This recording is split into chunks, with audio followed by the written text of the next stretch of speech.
Hey everyone, Bricks with Bex here. Welcome back to another Mega Construx video. In this video, I'm going to be showing you how to paint Mega Construx figures. I'm not the best painter, but I know the basics of how to do the painting and what you need. So anyways, we're going to get right into it. Okay, so obviously you're going to need the figure that you'll be painting. Mine is just kind of a mismatch of random colors and a certain armor configuration that I like. Then you'll need the paints. I'll be using these two paints and maybe a little bit of red, but so just get whatever paints you want. Then you want your brushes. I'm not going to be using these ones because these are not clean, but you're going to want clean brushes like these three. And yeah, let's get right into it. Okay, this next thing is actually very important. So you're gonna want something to like put your paint on for like a palette, or not a palette, but, and then this, like, you get a piece of cardboard or something because you don't want to damage your tables. So you get something that you'll just paint on, so if you grip anything, see, I just use like a Go-Gurt box or something. It can pretty much be anything. The very last thing you're gonna need is some sort of drying rack. So like, put your legs right here, and then like just set torso down or something, because I won't be painting the torso. And then like put the chest plate right here. That's the most important thing to not have laying down, because you'll be painting this all around.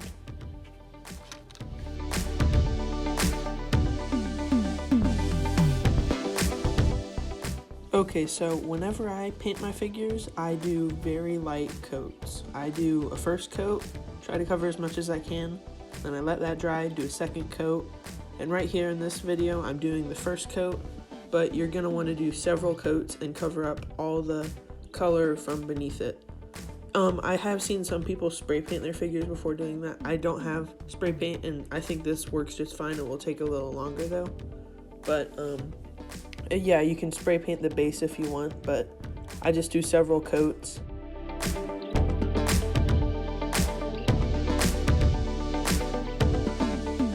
Another thing you're going to want to do on your first time painting is go very slowly. I even still do this. I've only painted 3 figures. This is my 3rd one, but it's a lot better if you paint slowly. And if you make a mistake with a certain color, just take your base color and cover it back up. I use that so many times near the end of this.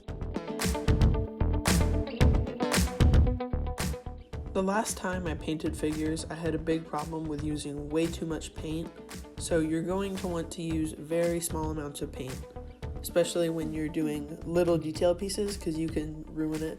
And a lot of the times you can actually cover up the details, like the molding and the sculpting on the figure, so you're definitely going to want to stay away from clumping your paint.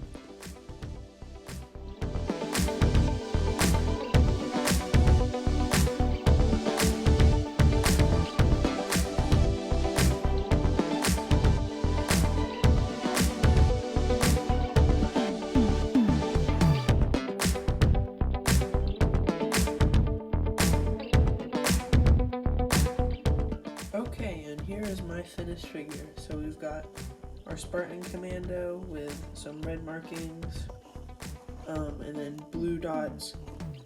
There is some things you can't avoid, like this. The paint there will rub off, just because it just won't stay on because it rubs off. But you can't really avoid that unless you use the hinge pieces that are the same exact color.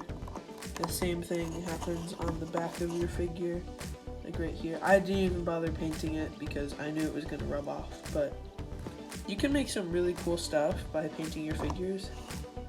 And the visor is probably the hardest part, if my phone will focus. Yeah, the visor is probably the hardest part. It took me several attempts to get that down because it's the first time I've done a visor, but yeah. If you enjoyed this video, please leave a like and subscribe, and check out some of my other videos.